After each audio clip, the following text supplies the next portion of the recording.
ले रास्ता ले ले, रास्ता दिया तो रास्ता खत्म। अब बांग्ला देखो, पाकिस्तानी सच में बहुत कमीने होते हैं, सच में, मतलब उन छोटे होते ही बहुत हरामी टाइप के हैं। कैसे देखो समझे, 1947 में देश आजाद हुआ और तब यहाँ भी चुनाव लड़ेंगे, यहाँ भी चुनाव होगा, जैसे भारत में यहाँ भी चुनाव होता है, यहाँ भी होता है, अंडमान में भी होता है, लक्षद्वीप में भी होता है। क्या अंडमान का कोई व्यक्ति चुनाव लड़के भारत का गृह मंत्री बनना चाहे तो हम लोग ये कहेंगे कि तुम वहां का है, कैसे बन सकता है? अरे हमें क्या मतलब यार, तुम देश के नागरिक को कहीं गिराने हो। केरल का आदमी अगर चुनाव लड़के यहाँ जाके गृह मंत्री बनना चाहेगा, हम कोई विरोध करेंगे?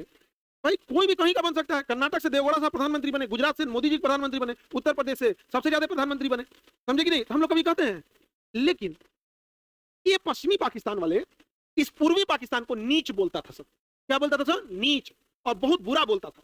लेकिन ये बंगाली था सब। अच्छा, बंगालियों में एक खासियत क्या है? कम पैसा रहेगा, कम हिसाब से जीवन जिएगा, ज्यादा पैसा रहेगा, ज्यादा जीवन जिएगा, अमीर गरीब दोनों खुशहाल रहेगा, किसी दूसरे से 3-5 नहीं करेगा। बंगालियों में एक खासियत है, देखना ना, 2 घंटा लड़ाई करेगा तो हाथापाई नहीं करेगा। 2 घंटा से लड़ रहा है, आमी छोड़बो ना, बहुत माइस, आमी मारबो, हाँ बोलेगा खूब, आमी बकोट दे तू, लेकिन कुछ करेगा नहीं, लड़ाई नहीं करेगा, बड़ा सीधा होता है समय। आपने अब यार में पहले मारेगा, कौन सी बोल रहे हो, कौन सी पहले मारेगा। तो ये लोग बड़ा सीधा थे। तो यहाँ पे भी अच्छे लोगों के जो समझदार तो थे सब इधर भी। तो एक बार 1972 में इलेक्शन हुआ था, और इलेक्शन होता है तो चुनाव में कहीं से खड़े होंगे, तो यहां से खड़े होते हैं आवामी लीग पार्टी के नेता शेख मुजीबुर रहमान, और शेख हसीना के पिताजी शेख मुजीबुर रहमान चुनाव जीत जाते हैं, और सबसे ज्यादा सीट इन्हीं को आ जाती है। मतलब इनको चाहने वाले इधर भी थे और इनको चाहने वाले इधर भी थे। मेजॉरिटी वोट इन्हें इधर से आया था क्योंकि एरिया बड़ा था, और इधर से भी आया था, और इतना सीट आया कि प्रधानमंत्री के लिए सीट हो गया। बड़ी खुश, और यहाँ के लोग भी बहुत खुश। भैया किसी राज्य का व्यक्ति प्रधानमंत्री बनेगा, पूरा राज्य खुश। अब जैसे मान के छत्तीसगढ़ का कोई व्यक्ति प्रधानमंत्री बनेगा तो छत्तीसगढ़ वाला स्पेशल खुश होगा, अभी गुजरात वाला स्पेशल खुश होता है, होगा कि नहीं? तो वैसे बांग्लादेश के पूर्वी पाकिस्तान के लोग स्पेशल खुश हुए। अभी गए जहाज से कहां पर? पाकिस्तान, शपथ लेने के लिए। तो शपथ लेने गए ना, तो इनको जेल डाल दिया। वो प्रधानमंत्री की शपथ लेने गया है, उसको जेल डाल दिया। कहा इतने करियठा प्रधानमंत्री बनेगा, उसको काला बोला, काला, कहता कि प्रधानमंत्री बनेगा। बंगाली, उसको बंगाली गाली गलौज किया और कहा कि तुम प्रधानमंत्री बनेगा। अब तो पूर्वी पाकिस्तान के लोगों का आग बबूला हो गए कि जब तुमको हमसे इतना ही नफरत है तो हम तुम्हारे साथ क्या रहेंगे, हम देश आजाद कर लेंगे, हम देश आजाद कर लेंगे। अब यहाँ विद्रोह होने लगा और कहा मुक्त होंगे, हम क्या होंगे, मुक्त होंगे। और इन्होंने अपना संगठन बना दिया, कहा कि हमारे नेता को छोड़ो, हथियार उठा लिया, नाम रखा मुक्ति वाहिनी। क्या नाम रखा? पाकिस्तान ने क्या किया, जनरल टिक्का खान को भेजा। किसे भेजा? टिक्का खान, उसका नाम था टिक्का खान। बूचर ऑफ बांग्लादेश कहा जाता है, बूचर ऑफ बांग्लादेश, कसाई। तो जब टिक्का खान आया यहाँ पर ना, नेवी के रास्ते आया और बांग्लादेश का कमांड संभाला, जनरल टिक्का खान ने जितने लोग थे सबको मरवा दिया, पूरा गांव का गांव गिरफ्तार किया। और नीचता की हद देखो, पुरुषों को पहले मरवा दिया और महिलाओं को शॉर्ट लिस्टेड किया कि जिनका उम्र 30 साल से कम है अलग करो, और जिनका उम्र 30 साल से ज्यादा उन्हें अलग करो। जो 30 साल से ज्यादा की थी उनको गोली मार दिया सबके सामने, जो 30 साल से कम की थी उनको घसीट के लाया गया और पाकिस्तानी फौजियों को यहां से बुलाया गया और कहा गया कि इन औरतों को अलग देश चाहिए, इनके बच्चों को अलग देश चाहिए। पाकिस्तान से फौजियों को लाया गया और आदेश दिया गया कि इन महिलाओं का रेप करो, और जो इनसे बच्चा पैदा होगा वो प्योर पाकिस्तानी कहलाएगा। 25,000 पाकिस्तानियों को लाया गया, उन्हें रजाकार कहा गया उनको, जो यहाँ है। और ऑफिशियली 25,000 से ज्यादा महिलाओं का रेप किया गया। ये ऑफिशियल डाटा है, जबकि हमेशा ये डाटा 10 गुना कम होता है। अभी भी सामाजिक प्रतिष्ठा ऐसा होता है, कोई कहाँ जाएगा, और इतना अत्याचार कर दिया सब जिसका कोई हद नहीं। अब डर, वहां के लोग जान बचाने के लिए भागे, तो कहां भागेंगे? भारत की ओर शरण लेने आए। 5-6 लाख लोग भारत में शरण लेने आए। इंदिरा गांधी थी प्रधानमंत्री। इंदिरा गांधी ने कहा मानेक शॉ को बुला के युद्ध कीजिए। उन्होंने कहा कि बरसात का समय है, बांग्लादेश में बाढ़ आ जाएगा, हमारी पूरा सैनिक फंस जाएंगे सब बाढ़ में, बाढ़ खत्म होने चाहिए, ठंडी के दिन में युद्ध करेंगे। तो उन्होंने कहा युद्ध की तैयारी कीजिए। अब युद्ध की तैयारी चालू हो गई। अब इस युद्ध की तैयारी में जब बांग्लादेश में क्या होगा, युद्ध होगा, तो युद्ध केवल एक ही जगह पे तो लड़े नहीं जाते हैं, युद्ध का तो पूरा इंटरनेशनल प्रभाव पड़ता है। अब इसमें जब युद्ध का प्रभाव पड़ा तो इंदिरा गांधी अपने पॉलिटिकल उसमें लग गई कि पॉलिटिकल सपोर्ट के लिए। तो इंदिरा गांधी ने संपर्क की किससे? रूस से। और कहीं याद कीजिए, श्रीलंका में जब अमेरिका आ रहा था हम ही लोग भगाए थे, हमारी मदद कीजिएगा ना, तो रूस ने वादा किया कि हम आपकी मदद करेंगे। इसकी खबर पाकिस्तान को लग गई, पाकिस्तान अमेरिका चल गया कि हमारा टुकड़ा करने वाला है, सो आप मदद कीजिएगा ना। तो ये भी कहा कि हम मदद करेंगे। अमेरिका उठ के इंदिरा गांधी को फोन किया, कहा कि पाकिस्तान की ओर एक भी नजर उठा के देखेंगे तो बिल्कुल ठीक नहीं होगा। इंदिरा गांधी फोन रखी और मानेक साहब को फोन की, युद्ध करिए, युद्ध करिए। समझ गया? इंदिरा गांधी युद्ध शुरू कर दी, अमेरिका का घनघोर बेइज्जती हुआ यहाँ। अमेरिका कहा कि ये कैसन महिला है, हम धमकी दिए तो आज ही स्टार्ट कर दी युद्ध, यार बहुत खतरनाक है यार। उसका अमेरिका फोन किया, इंदिरा गांधी को बुलाया कि आप अमेरिका आइए, कहें कि युद्ध के बाद आएंगे, युद्ध के बाद आएंगे। अब यहां से भयंकर रूप ले लिया, भयंकर रूप ले लिया। अब यहां से इंडियन आर्मी अंदर चली गई, इंडियन आर्मी अंदर चली गई, और इंडियन आर्मी ने जितने वहां पर जो मुक्ति वाहिनी के लोग थे, जिनके सामने उनकी माओ को गोली मारा गया था, उनकी बहनों के साथ रेप किया गया था, इंडियन आर्मी ने बस उन्हें बुलाया और हथियार दिया। उन्होंने कहा कि हमें चलाना नहीं आता, कोई दिक्कत नहीं, 5 को गोली चलाएंगे, हम सीख लेंगे। तो इंडियन आर्मी ने बस उन्हें सिखा दिया कि गोली कैसे चलता है, निशाना सीधा कैसे लगता है, गोली चलाने के टाइम सांस नहीं लेना होता, उस टाइम पे सांस रोक लेना होता है, ट्रेनिंग दे दिया। बस इंडियन आर्मी भर भर के हथियार दिया। जिसके सामने उसके बाप को गोली मारा गया हो, उसकी माँ को गोली मारा गया, उसकी बहन का रेप किया गया हो, वो इंसान कितना खतरनाक लड़ेगा। तो जो बांग्लादेशी मुक्ति वाहिनी थे ना, किसी किसी को 10-10 गोली लग गया, फिर भी बंदूक उठा के मार रहा है। 10 गोली लगल है, पता है कि मरने वाले हैं, खून के बाद में जाए सजा, तूने पूरा परिवार मार दिया, पहुंची बचल है, यहाँ पे मार रहा है। इतना मार मारे सब मुक्ति वाहिनी ना। अब पाकिस्तान कहा कि तो बहुत खतरनाक हो गया। अब पूरे बांग्लादेश के अंदर कौन घुस गया? Indian army. और बड़े बड़े टारगेट को कौन मार रही थी? Indian army. जैसे कोई बहुत टारगेट है, कोई दुश्मन छुपा है, स्नाइपर लेके, तो इंडियन आर्मी के मेन टारगेट कौन उड़ा दी? Indian army. और नीचे कौन साफ कर रहा है? मुक्ति वाहिनी। क्योंकि इंडियन आर्मी को गली मोहल्ला क्या पता था, कौन मोहल्ला में कौन रहता है, वहां का लोकल है ना बताएगा। सबको हथियार बांट दिया हम लोग, और लोकल कर रहा है, ये मारा है, तोरे पापा को ये मारा था, दरवाजा खटखट नहीं खोलेगा, धान कहने रे धान धान मार दिया यहाँ पर। इतना मार मार के मुक्ति वाहिनी लेके घूम रहा था, ये मारा था, चाचा को ही मारा था, ले कौन होके मारे, तोरे चाचा के ही मर ले, हम मार दिल को, ले ले ले ले, पूरा तहस नहस हो गया। पाकिस्तान ने आदेश दिया, अपनी एयरफोर्स को। किसको आदेश दिया? एयरफोर्स को, कि भारत पर हमला किया जाए, भारत पर हमला किया जाए। तो पाकिस्तानी एयरफोर्स एंट्री मारती, एयरफोर्स एंट्री मारती इंडिया के अंदर। उस समय पाकिस्तानी एयरफोर्स इंडिया से तगड़ी थी उस समय, क्योंकि अमेरिका ने उसे हथियार दिया था, और हम लोग का भी एयरफोर्स बढ़िया था। देखो जहाज से मतलब नहीं होता, चला कौन रहा इससे मतलब। अब इंदिरा गांधी को दिल्ली में भाषण देना था, इंदिरा गांधी को दिल्ली में भाषण देना था, और पाकिस्तानी एयरफोर्स हमला कर दी थी। अब इंदिरा गांधी को कहा गया कि लोगों ने कहा, जो पॉलिटिकल सलाह देने वाले, मैडम भाषण कैंसिल कीजिए, एयरफोर्स घुस चुकी है, बंकर में चली जाइए। तो इंदिरा गांधी ने मानेक साहब से कहा कि हम भाषण दे सकते हैं कि नहीं। तो मानेक साहब ने विंग कमांडर इदरीस को फोन किया। विंग कमांडर इदरीस ने कहा हम हैं इधर, संभाल रहे हैं। विंग कमांडर इदरीस एयरफोर्स के थे, विंग कमांडर इदरीस ने पूरा संभाल के रख लिया। एक पाकिस्तानी जहाज दिल्ली नहीं पहुंची थी, इंदिरा गांधी ने 1 घंटा का भाषण 1.5 घंटा तक दी थी। जब इंदिरा गांधी उतर रही थी तो मीडिया ने पूछा कि मैडम अभी आप भाषण दे रही हैं, अभी भी भारत के ऊपर पाकिस्तानी जहाज मंडरा रहे हैं। तो उन्होंने एक शब्द में जवाब दिया था, मुझे अपनी फौज पर भरोसा है। समझा? ये था यहाँ पर। और इधर मानेक साहब ने मारा, पूरा धज्जी उड़ा के रख दिया, पूरा बांग्लादेश में घुस गया। और तब आती है हमारी नेवी, जगजीत सिंह अरोड़ा। समझना कि नहीं आ गया? जगजीत सिंह, इन्होंने पूरा भारत को इधर से नेवी से घेर दिया। इतना मार मारा ना कि पाकिस्तानी पगला गया सब, तो खाना पीना का सप्लाई बंद कर दिया है, सब एयरपोर्ट सब बंद। इधर से मार रही है नेवी, अंदर घुस गई है आर्मी, और ऊपर से बरसा रही है एयरफोर्स, और गली में घूम रहा है सब मुफ्ती भाई। हम जाए कहाँ, हम कहाँ जाए, चारों ओर से मार रहा है सब। अब पाकिस्तान ने कहा इसको अमेरिका को कि महाराज मर जाएंगे तब आइएगा, जल्दी आइए। अमेरिका ने कहा अपना 7वां बेड़ा भेजा, और जिसमें परमाणु बम लदा हुआ था, पानी वाली जहाज का पूरा ग्रुप था, और वो 7वां बेड़ा आके और यहाँ चल दिया, 7वां बेड़ा चल दिया। इंदिरा गांधी को जब खबर लगी कि अमेरिका का 7वां बेड़ा परमाणु बम लेके चल दिया, उस समय हमारे पास परमाणु बम नहीं था, इंदिरा गांधी ने तुरंत मानेक साहब ने बताया कि madam this very bad news, America चल चुका है, वहां परमाणु बम है उसके पास। इंदिरा गांधी ने कहा कि आप जंग के मैदान पे ध्यान दीजिए। रूस फोन की कि ऐसा चल दिया है वहां पे। रूस ने यहाँ से अमेरिका ने अपना 7वां बेड़ा भेजा था, रूस ने यहाँ से भेज दिया 40वां बेड़ा, और इस एरिया में बंगाल की खाड़ी में आके खड़ा हो गया रूस का 40वां बेड़ा। और रूस के 40वां बेड़ा ने अपने समुद्र के अंदर से सारी पनडुब्बियों को बाहर निकाल दिया और अपनी ऑटोमेटिक मिसाइलों को ऑन कर दिया। अब ये ऑटोमेटिक मिसाइलें ऐसी थी कि 400 किलोमीटर दूर के एरिया में रहेंगे ना, बिना पूछले मार देगा। वहां पे ऑन करके बता दिया कि आप लौट जाइए, US Air Force, US Navy, you are order to return from this Bay of Bengal. रूस की सेना ने बोला लौट जाइए। अब रूस और ब्रिटेन एक साथ आए थे सब, रूस भी आया था और ब्रिटेन भी एक साथ आए थे सब, और डिगो गार्सिया, हाँ रूस और ब्रिटेन और अमेरिका, और लंगर कहां डाले थे पता है? डिगो गार्सिया में। अभी दिखाएं डिगो गार्सिया में। ब्रिटेन ने कहा अमेरिका से वी आर टू लेट, हम बहुत लेट हो गए, अब लौट चलते हैं। तो अमेरिकी सेना यहां से लौट गई, और रूस का 40वां बेड़ा यहीं खड़ा था, और रूस ने भारत से कहा हमला को 10 गुना तेज कर दो।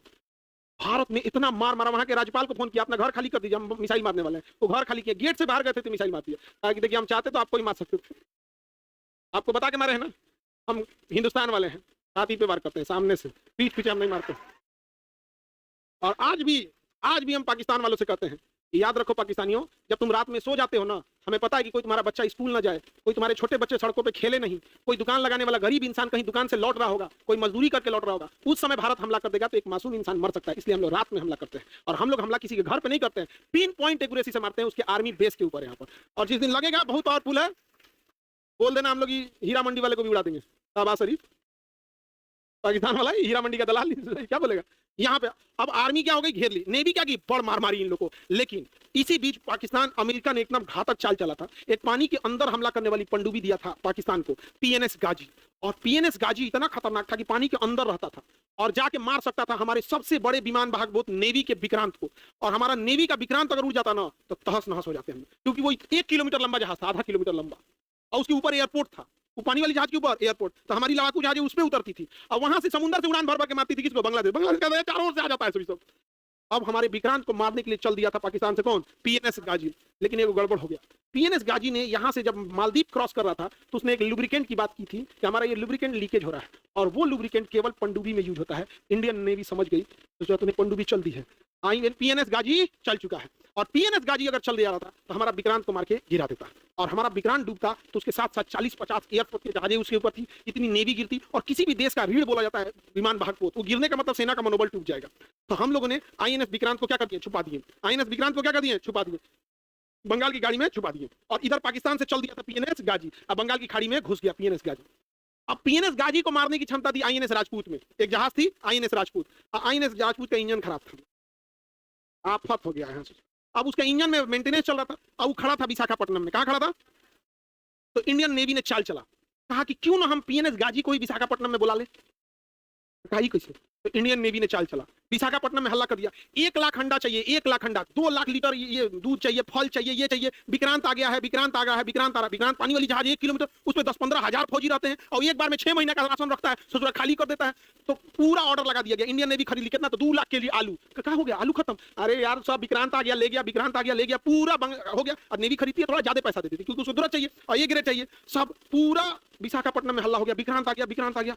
ये खबर पाकिस्तानी जासूस को लग गई कि विक्रांत आया है विशाखापट्टनम में राशन भरने के लिए। वो खबर दिया किसको, पाकिस्तान को। पाकिस्तान वाला खबर दिया पीएनएस गाजी को। अब पीएनएस गाजी मुड़ गया पीएनएस गाजी मुड़ गया। कहाँ मुड़ा, विशाखापट्टनम पे। अब विशाखापट्टनम में इंजन बंद करके खड़ा कौन था, आईएनएस राजपूत। आईएनएस राजपूत देखा, आओ बाबू आओ आओ। अब विक्रांत कहाँ खड़ा था, बंगाल की खाड़ी में। आई बैला मुड़ गया कहाँ पे, विशाखापट्टनम। आओ वहां पे आओ, बुलाया, और जैसे पार आया बारूदी सुरंग था और तारपीडो मारा, बारूदी सुरंग में लड़ गया पीएनएस गाजी, और पीएनएस गाजी में भीषण ब्लास्ट हो गया, ऊपर लाश तैर रही थी। पाकिस्तान की अंतिम उम्मीद भी अब अपना दम तोड़ दी, पीएनएस गाजी डूब गया। अमेरिका इस पीएनएस गाजी को डुबाने वाला कोई दुनिया में नहीं था, लेकिन भारत ने खराब जहाज से मार के डुबा दिया उसे। अब जब पीएनएस गाजी डूब गया तो तब यहां से निकला विक्रांत, और कहा तो हम दुआरी पे लगा देंगे इतना मार मारा, इन लोगों की हालत खराब हो गया। इन सारे लोगों के पास एकदम खाने पीने को लाला पड़ गया था यहाँ पर। अब पाकिस्तान ने कहा कि अब हम क्या करें, तो पाकिस्तान ने पता किया कि इस रेगिस्तान में यहाँ पर लोंगे वाला एक जगह है जहां केवल 120 भारतीय फौजी खड़े हैं, केवल 120 भारतीय। तो पाकिस्तान ने कहा कि ये काम करते हैं, अब तो हम हार रही हैं, हम क्या करते हैं, ये एरिया कब्जा कर लेते हैं कि जब नेगोशिएशन पे बैठेंगे लोग तो हम कहेंगे हम ये तब वापस करेंगे जब तुम मेरा ही वापस करो। तो यहां पर पाकिस्तान ने 6000 सैनिकों को भेजा, कितने लोगों से लड़ने के लिए, और पीछे बड़ा बड़ा टैंक भेजा, पूरा टैंक रेजिमेंट। अब टैंक देखे होंगे, आर्मर टैंक होते हैं एकदम, युद्ध में देखे होंगे इस तरह, इस पे बम मारिए तो झाड़ देता है इसे, बम मारता है इसे। अब 100 से ज्यादा आर्मर टैंक्स भेजा था और 6000 फौजियों को भेजा। अब पाकिस्तान देख रहा है, वहां से इंडियन आर्मी को खबर लगी कि पूरी पाकिस्तान की प्लाटून चली आई, इधर पूरा सेक्शन बटालियन लेके चला गया। अब यहाँ थे मेजर चांदपुरी, कुलदीप सिंह चांदपुरी, ठीक थे कुलदीप सिंह चांदपुरी। उनको दिल्ली से ऑर्डर आया कि आप केवल 120 जवान हैं, सामने से 6000 की फौज है और उनके साथ पूरा आर्मर्ड व्हीकल है, आप पोस्ट छोड़ के हट जाइए। तो मेजर चांदपुरी ने कहा, कुलदीप सिंह चांदपुरी, मैं सिख हूं, सिख 1.25 लाख नू एक लड़ावा तब गोविंद सिंह नाम रखा हुआ। मतलब अगर सामने 1.25 लाख की फौज है ना, तो भी सिख एक बार पीछे नहीं हटेगा, तब कहलाएगा कि वो गुरु गोविंद सिंह का शिष्य है, हम लड़ेंगे यहाँ पर। उन्होंने कहा कि हम लड़ेंगे। अब उनके पास कुछ था ही नहीं लड़ने के लिए, तो बारूदी सुरंग थे उनके पास, जिस पे टैंक लगा देते तो टैंक क्या हो जाता, ब्लास्ट करके उड़ सकता, वो भी लिमिटेड था, वो भी क्या था, लिमिट। तो इन लोगों ने क्या किया, रेगिस्तान में फॉरवर्ड पोजीशन पे उस बारूदी सुरंगों को लगाया, जिस पे टैंक चढ़ेगा तो उड़ जाएगा, और बाकी जगह पे खाना खाने वाला टिफिन कई लेयर का नहीं होता है, उसको निकाल निकाल दफना दिया। पाकिस्तानी टैंक आया, पहले ओरिजिनल माइंस पे चढ़ा, उड़ गया, दूसरा चढ़ा, उड़ गया, पाकिस्तानी डर गया। पाकिस्तानी डर गया। अब उस समय हमारे यहाँ जोधपुर एयरफोर्स था, उस समय रात में जहाजें उड़ान नहीं भर सकती थी, 1971 की बात।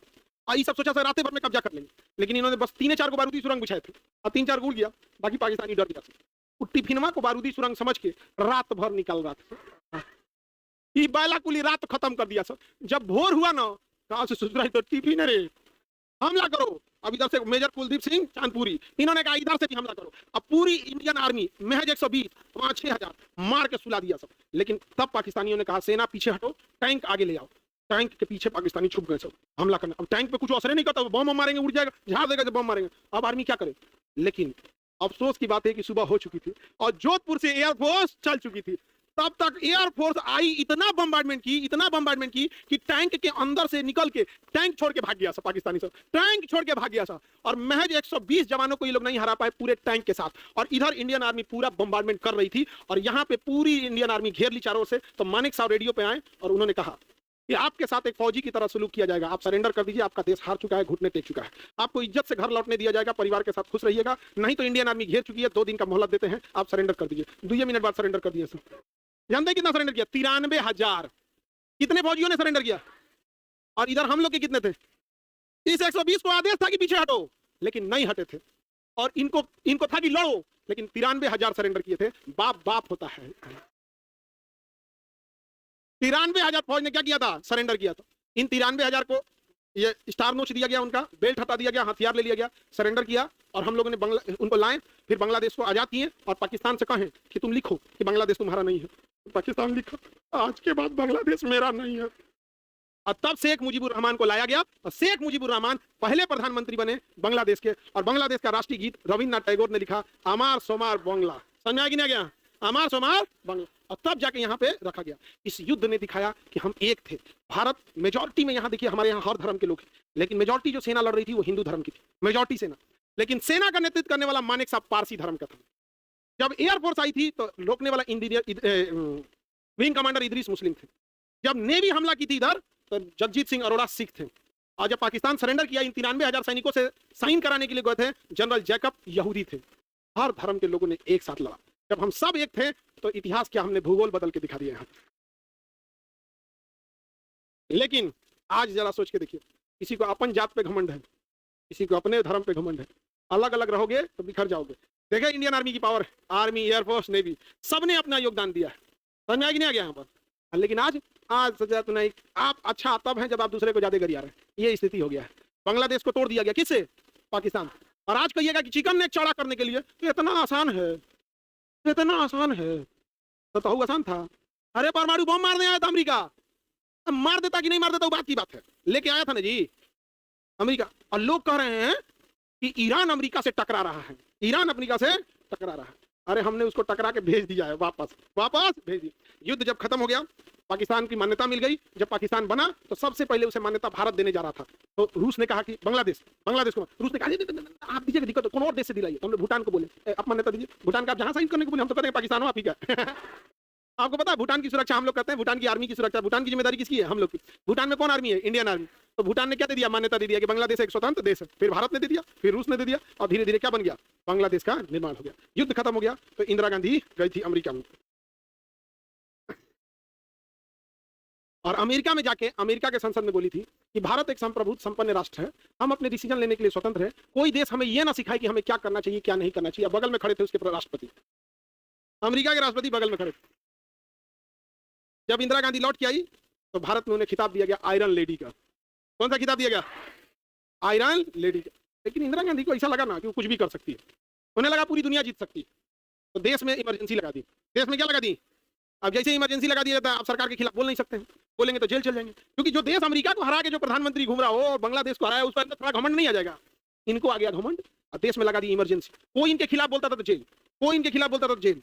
यहीं पटना के कंकड़बाग से निकले थे जयप्रकाश नारायण। कौन निकले? और सारे पटना यूनिवर्सिटी सब विद्यार्थियों को लेके और कहें कि कितना जेल भर सकते हैं। जेल भरो आंदोलन, संपूर्ण क्रांति, पूरा भारत उठो इसके खिलाफ। पूरा भारत उठ गया उसके खिलाफ और पूरे भारत में हो गया संपूर्ण क्रांति। आयरन लेडी हार गई चुनाव। हराया किसने? जयप्रकाश नारायण, जिसे अमेरिका नहीं हराया, बिहारी हरा दिया।